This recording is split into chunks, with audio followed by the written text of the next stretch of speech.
Waalaikumsalam.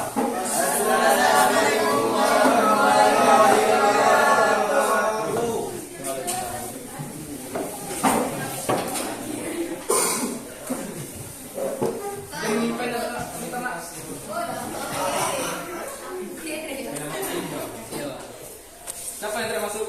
Siapa? Jangan bertanda.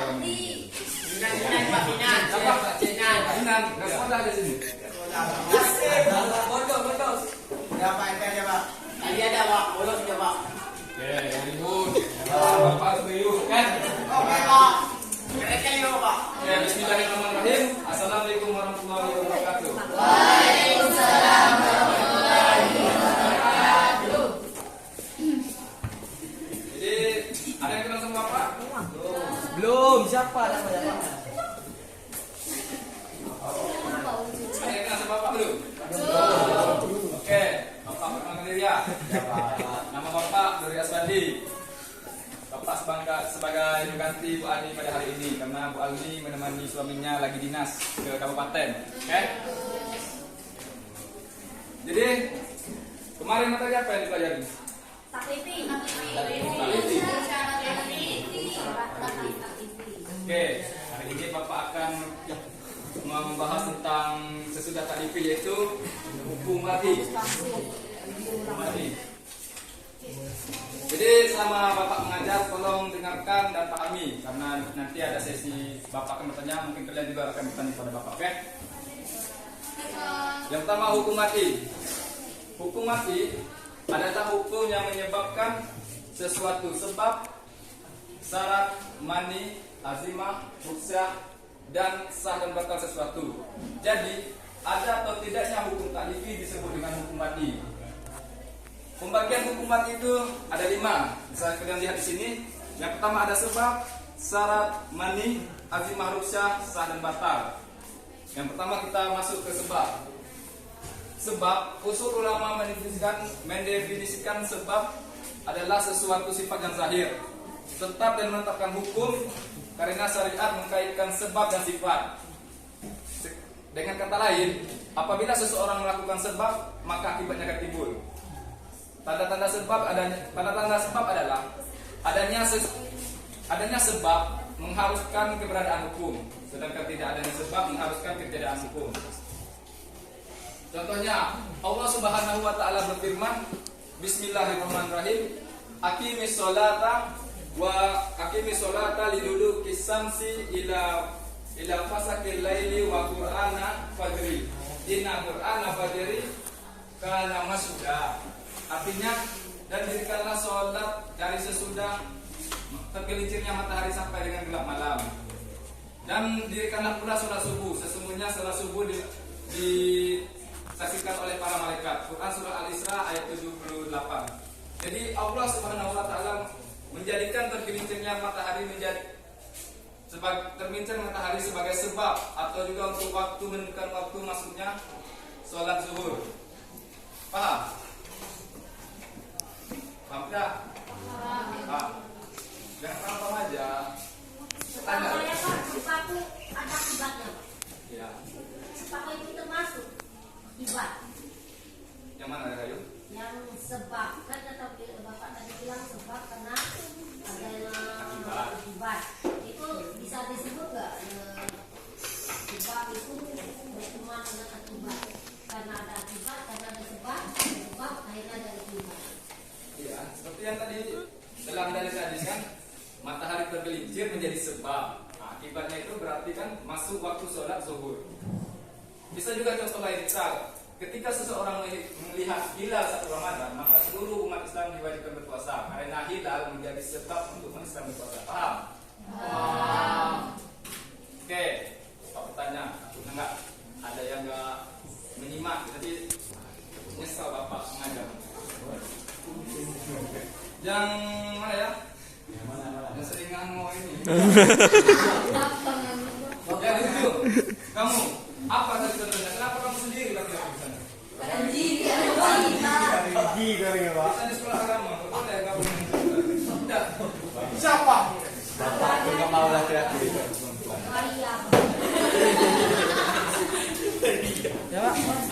dari sebab tadi? Sebab lupa, Pak. Lupa? Ya. Bukannya perhatikan. Apa yang kamu perhatikan dari belakang tadi? Cuma mereka cewek? Perhatikan Bapak. Perhatikan Bapak. Iya. Oh. Biasanya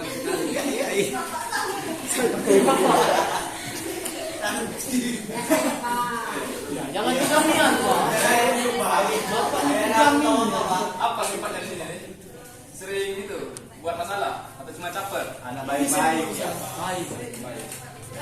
Yang ada kami kasih benar. Jadi siapa nama kamu? Orang jelek ini. Asep. Asep. Nama kamu ada Tio. Asep. Bapak tahu. Asep Tio. Asep Tio, Pak. Tolong dengarkan Bapak ya. Contohnya tadi, contoh yang mudah saja. Ketika seseorang melihat satu hilal, maka diwajibkan berpuasa bagi seluruh umat muslim karena hilal menjadi sebab. Paham? Oke. Bapak juga malas nanti. Lanjut, kita ke syarat. Syarat adalah sesuatu yang mengharuskan adanya. Syarat adalah sesuatu yang mengharuskan. Syarat adalah sesuatu yang tiadanya mengharuskan ketiadaan hukum dan keberadaannya tidak mengharuskan hukum. Dan ataupun juga rukun juga tidak mengharuskan adanya hukum karena rukun juga tidak ada. Dengan kata lain, syarat adalah sesuatu yang harus dipenuhi sebelum perbuatan dilakukan. Paham? Sebelum perbuatan dilakukan. Syarat terbagi dua macam. Yang pertama itu syarat wajib. Ingat, syarat wajib yang pertama. Contohnya nisab. Syarat nisab itu contohnya zakat. Syarat nisab zakat adalah syarat wajib dari zakat. Yang kedua ada syarat sah. Contoh, syarat sah itu suci dari hadas besar dan hadas kecil taharah adalah syarat sah untuk melaksanakan sholat. Paham? Ada pertanyaan? Apakah syarat itu dari penjelasan atau kembangan dari rukun? Punya Rahayu? Syarat itu apakah bisa dikategorikan sebagai pengembangan daripada rukun? Karena sering didengar rukun itu disebut kemudian syarat-syarat rukun. Syarat dengan rukun itu tidak pernah terpisah. Untuk rukun nikah kan ada pengantin dino, pengantin lanang ya. Syarat pengantin dino ini, syarat pengantin lanang ini. Apakah itu termasuk di dalam kategori hukuman itu? Masuk karena mereka saling berkaitan. Oke? Jadi syarat dengan rukun itu tidak bisa terpisah. Tidak bisa karena ada syarat. Ada pun contoh yang mudah mungkin kalian pahami. Syarat dari saksi kan syarat. Saksi adalah syarat dari pernikahan, sedangkan ini adalah syarat dari berpuasa. Ketika saksi dan syarat itu tidak ada, ketika saksi dan niat itu tidak ada, maka kedua perkara itu bisa dianggap batal. Karena kedua itu adalah pengiring dari ibadah tersebut. Paham? Ya, ibarat kalian mau berbelanja itu ada uang, ada barang. Paham? Secara mudahnya. Oke? Tempat lagi baik soalnya hari ini. Lagi bahagia. Kejam. Ya bapak saya memang kaum. Oke. Pak. Salah kamu ingat. Gak usah keluar dari materi lah. Oke. Bapak ini juga takut. Nah, tapi nggak ada yang paham. Coba kamu, siapa nama kamu? Ya. Apa? Bukan. Siapa nama kamu? Fani. Apa pengertian syarat tadi? Jangan lihat buku. Ada sebelum melakukan sesuatu. Ada. Sesuatu yang dilakukan. Sesuatu yang ada, sesuatu yang ada Sebelum ada, karena sebelum adanya sesuatu, melakukan sesuatu gitu, ada syaratnya. Ada syaratnya. dan balik lagi belum tentu balik lagi Belum tentu sesuatu ada syaratnya. dibalik Ada. Syaratnya. Bahasa mana itu sulit kami? Selebong. Selebong. Bukan rasa lebong itu. Masa TK. Bahasa PK. Kita juga saya orang sekarang. Nggak ngerti ya? Iya. Oke. kamu yang Rangga Promo, siapa nama kamu tuh? Bukan kamu, ya. Iya, kamu Yusuf, siapa? Muhammad Yusuf. Oke, Muhammad Yusuf. Apa contoh dari tadi kan ada dua tadi. Wajib, syarat wajib dan syarat sah. Syarat wajibnya. Syarat wajib. Syarat wajib. Gimana? Wajib gimana, Pak? Syarat wajib. Contohnya, Pak. Contohnya saja. Gak usah penjelasan. Ada tadi, ada niat, Pak. Contohnya saja.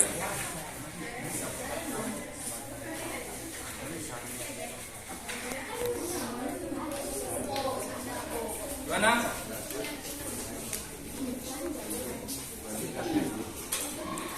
Iya. Contohnya, Pak. Contohnya saja. Nisab zakat sebagai wajib zakat, Pak. Nisab zakat sebagai Wajib zakat. syarat Pak, wajib. ini semua Pak. Iya. Iya. Ngapain kalian sama Rayu ngeroyok ya? Bully dia, Pak. Bully. Ya. Iya. Ada pada kita, Pak. Nanti kita masuk ke Betul nggak, Pak? Hah? Betul. Oke, selanjutnya siapa ya? Bapaknya harus menjalankan tugas dari Bu Ani. Nanti nggak ada yang nyangkut di otaknya, itu bapaknya bernama. Siapa? Nah, yang di belakang siapa namanya? Belakang siapa nih? Jadi, Jadi ya. Jadi ya. Syarat sah tadi ya, yang mudah bagi kamu tadi. Syarat sah.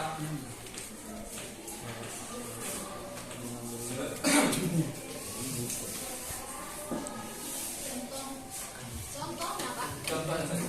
Contohnya suci dari hadis besar dan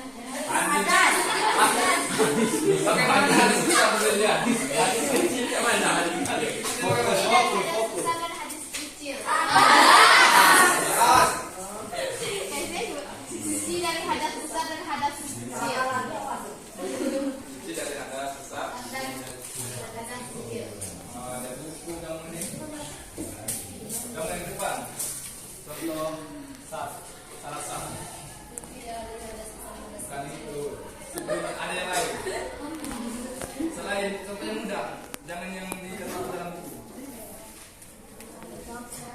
Contoh syarat sah. Pernikahan tadi.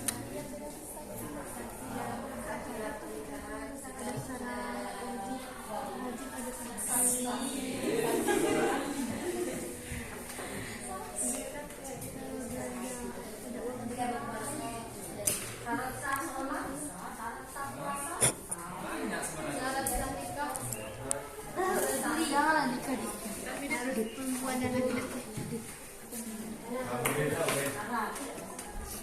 Kamu yang ngobrol itu, apa alasannya? Saksi menjadi syarat sah dari pernikahan.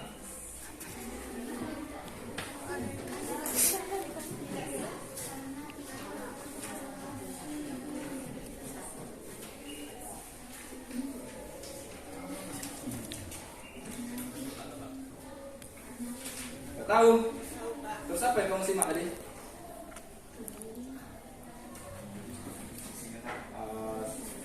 Siapa namamu? Hanifa. Masuk dalam list kamu nanti ya. Laporan kamu. Hah? Bukan nasi jodoh. Jadi tolonglah hargai Bapak. Perhatikan Bapak.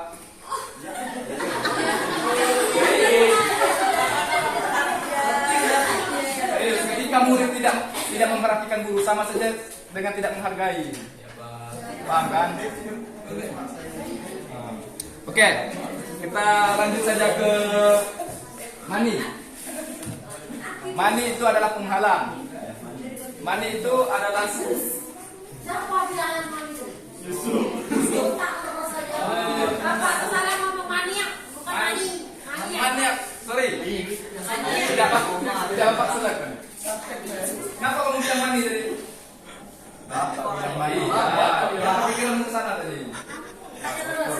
Oke, manik itu penghalang. Manik adalah sifat saling yang pasti. Kasih tanda komanya di atas. Oke. Memancing. Air keruh aja. Siang, letak terus. Letak dia. Lima lebih. Ya, salah terus kan nih. Dan oke, mani itu adalah penghalang. Mani adalah penghalang. Jadi mani ini adalah sifat zahir yang pasti yang menghalangi adanya hukum. Dengan kata lain adalah sesuatu yang mengharuskan tidak adanya hukum atau batalnya sebab. Mani ini terbagi menjadi dua. Ingat, yang pertama adalah mani terhadap hukum. Adalah sesuatu ketetapan, adalah satu hukum ketetapan syariat yang menjadi penghalang dari hukum. Contoh, haid bagi wanita itu menjadi mani atau penghalang bagi dia melaksanakan sholat. Paham? Sholat. Yang kedua itu mani terhadap sebab, adalah sesuatu yang Jadi yang kedua itu mani terhadap sebab. Mani terhadap sebab adalah sesuatu hukum ketetapan syariat yang menjadi penghalang bagi sebab. Contohnya, berhutang menjadi mani atau penghalang bagi harta yang dimiliki untuk berzakat. Paham? Ingat, harta berhutang menjadi mani atau penghalang bagi zakat pada harta yang dimiliki. Berarti orang yang berhutang nggak usah berzakat. Sebenarnya boleh berzakat, tapi menjadi penghalang dalam sahnya zakatnya. Berarti kalau penghalang berarti tidak usah berzakat. Bukan tidak usah, harus diselesaikan dulu hutang. Habis hutang, tidak ada. Baru zakatnya bisa dikatakan diterima. Ya kan, udah bayar hutang tidak ada lagi ada zakat kan tinggal habis. Tunggu di tahun depan. Oh gitu.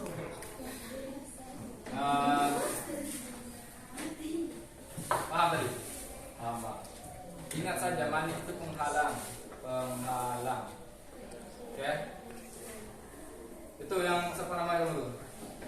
Apa contoh mani dari mani terhadap hukum? Yang mana? Mani terhadap hukum. Itu apa? Sekecil saya sekecil. Mani terhadap Bapak tahu namanya. Bapak pertama kali di sini. Iya. Sekecil ini maksudnya tadi ya. Maaf ya nak, Bapak masa proses. Apa contohnya? Apa contohnya?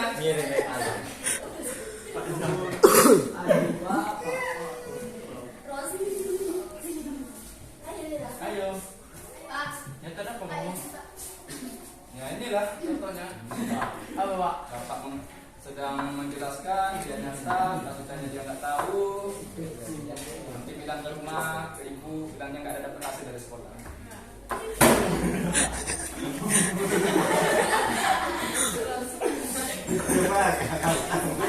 Ayo situ mah.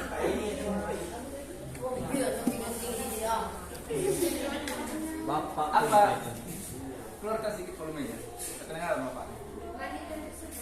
Ya. Pikir Dibacakan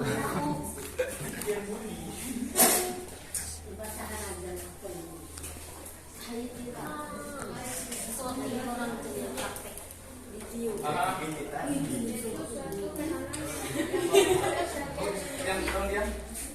Contohnya berhutang menjadi mani penghalang wajibnya zakat pada harga tinggi. Oke. Dia mani terhadap sebab. Bukan. Tadi terhadap sebab tadi. Iya. Bapak minta tadi yang hukum semua. Nggak usah lah, nanti yang orang lain aja. Itu di depan yang paling belakang nomor 2. Ya, kamu siapa namamu?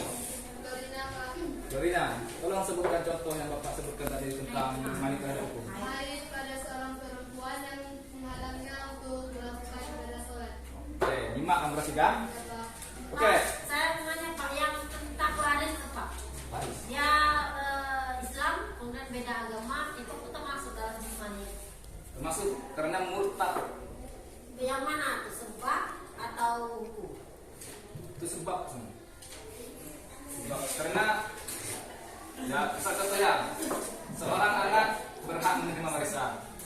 Ketika apabila yang murtad, maka warisan tersebut tidak dapat dia terima karena murtad menjadi mani atau penghalang dari warisan tersebut. Karena itu ketentuan dari agama Islam. Pak,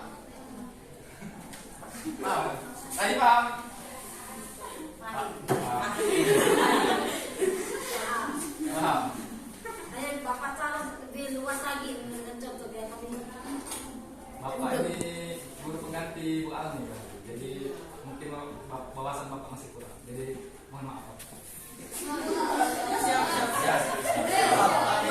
Saya maafkan.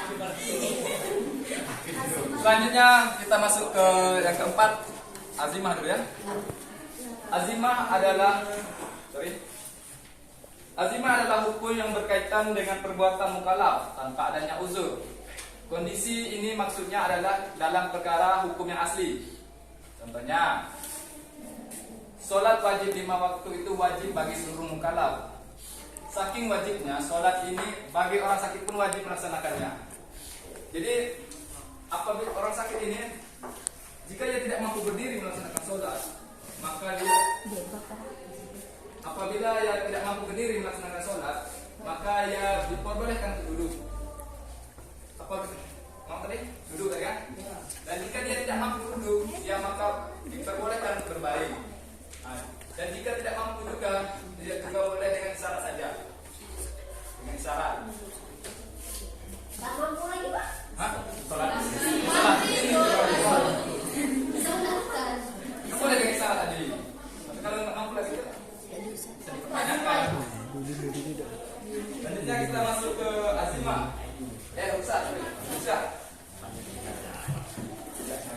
Ruksa itu adalah sesuatu hukum perbuatan.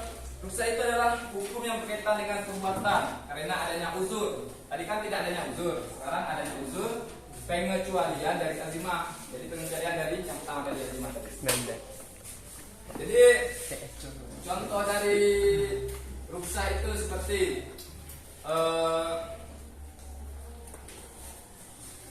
misal kita orang muslim kan, nah, kita sebagai orang muslim itu dilarang memakan bangkai dan daging babi kan. Nah, ketika kita tidak menemukan makanan lain ataupun kita terancam mati kelaparan, maka bangkai babi dan daging babi itu diruksakan atau dibolehkan kita memakannya dalam ya kaki repet, tapi jangan terlalu banyak. Paham?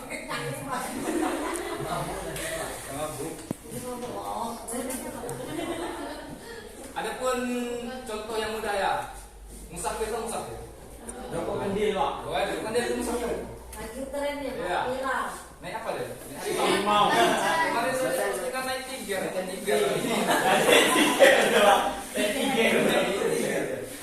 Nah, jadi contohnya musafir itu boleh tidak berpuasa, tapi disarankan untuk menggantinya pada hari yang lain. Ataupun contoh lain juga boleh meminum minuman memabukkan kecuali dari anggur. Tapi jangan banyak-banyak juga. Boleh juga tapi untuk kesehatan. Tapi jangan terlalu banyak.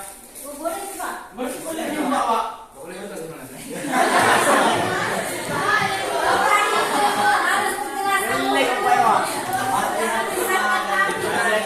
Bisa diadakan pepet tadi kan mungkin Iya. tidak minuman lain atau Itu kan cara bisa makan babi beda lah, Pak. Dengan bir. Kalau bir itu kan ada obat paracetamol banyak. Oh, harus minum. Oke. Gimana tuh, Pak? Selesaikan tugas rumah saya. yang mana tadi Rahayu? Yang tentang minum itu tadi, kata Bapak, obat boleh. Sebenarnya boleh dalam keadaan pepet tadi kan. Jika mungkin disarankan dari itu, Pak jangan minum obat dulu, mungkin ada minuman lebih tradisional akan diubah terpaksa dengan obat tadi, paham? Saya nggak setuju, Pak. Sebenarnya Bapak juga tidak setuju. Itu termasuk dalam itu tua itu. Kalau babi kan memang keadaan akan mati. Nah, kalau yang kata Bapak tua bisa diganti dengan yang lain. Kalau babi itu kan memang nggak bisa diganti karena keadaan darurat, yang nggak dimakan ada, daun nggak ada, semuanya nggak ada. Tapi kalau tua, menurut saya nggak bisa lah Bapak menyesatkan kami. Besok teman-teman saya yang minum obat dulu ya. Katanya pepet. Obat untuk apa? Kita lihat dulu keadaannya ya. Jangan jadikan itu alasan untuk tidak mabuk-mabukan. Jadi nggak termasuk itu tua, Pak. Ya, jadi maaf, Bapak kan juga Terus. jangan kita itu aja. Kita skip aja yang tadi. Nah, contohnya juga Pak, untuk laki-laki muslim muslim juga diperbolehkan memotong jenggotnya. Wah, masuk ke perusahaan. Iya. Iya. Jenggot itu kalau kepepet boleh potong. Tapi bukan rusa itu apabila tidak dikerjakan bisa mengakibatkan mudarat bahkan kematian. Jadi kalau yang cukur jenggot kaki dong. Astaga. Salah lagi. Salah lagi Bapak. Astaga. Mana teman skip ya, Pak? Oke. Kita lanjut saja. Sah dan batal. Iya. Jangan nambah-nambah Bapak. Maaf lagi. Jadi, selanjutnya kita masuk sah dan batal. Ini yang kelima. Sah dan batal adalah sesuatu yang dituntut oleh Allah dari para mukallaf berupa perbuatan apa yang ditetapkannya untuk mereka berupa syarat. Terkadang menghukuminya tidak sah. Sebab dan syarat tersebut. Jika yang dilakukan itu perbuatan wajib, contohnya sholat, puasa, dan haji, serta disempurnakan syarat dan rukunnya, maka efek yang diperoleh adalah pahala. Yang diperoleh adalah terbebas dari kewajibannya, tidak mendapat hukuman di dunia, dan berhak mendapat pahala akhirat. Jika yang dilakukan itu sebab syar'i, contohnya perkawinan dan memenuhi syarat atau rukunnya, maka efek yang diperoleh adalah halal bergaul dengan suami istri, bergaul suami istri.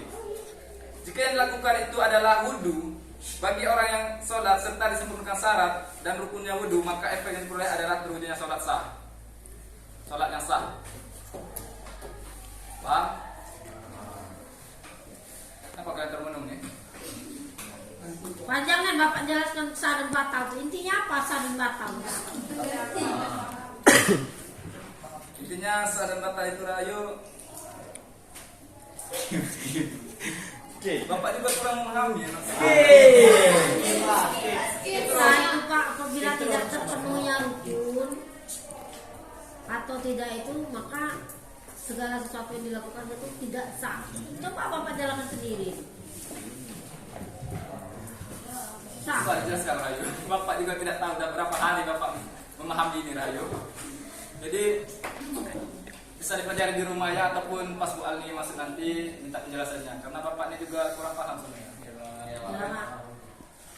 Oke, nah Bapak juga sudah memakan banyak waktu guru lain sebenarnya. Bapak juga minta maaf kan? 2 menit.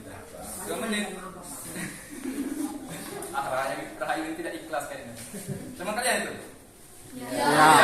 Pak. Besti kami, Pak. Besti kalian? Ya. Oh ini yang sering bicara umum aja. Ya. Iya. Saya juara 2 ya Pak. Salah 2 kamu? Ada bohong kamu ini. Saingan yang sesungguhnya. Saingan yang sesungguhnya. Kalau saingan sesungguhnya itu Pak, rival abadi. Oke. 3 tahun. Jadi karena waktu juga sudah habis, Bapak juga mau dikuasain. Jadi Bapak mohon untuk dipahami beberapa yang Bapak sampaikan tadi dan juga menjadi ilmu untuk kalian ya. Tolong diterapkan. Dan juga kalau Bu Andi nanti bertanya tolong sampaikan. Sampaikan. Oke. Bapak ucapkan terima kasih. Wassalamualaikum warahmatullahi wabarakatuh. Waalaikumsalam. Baik ya Ma. Tadi salam.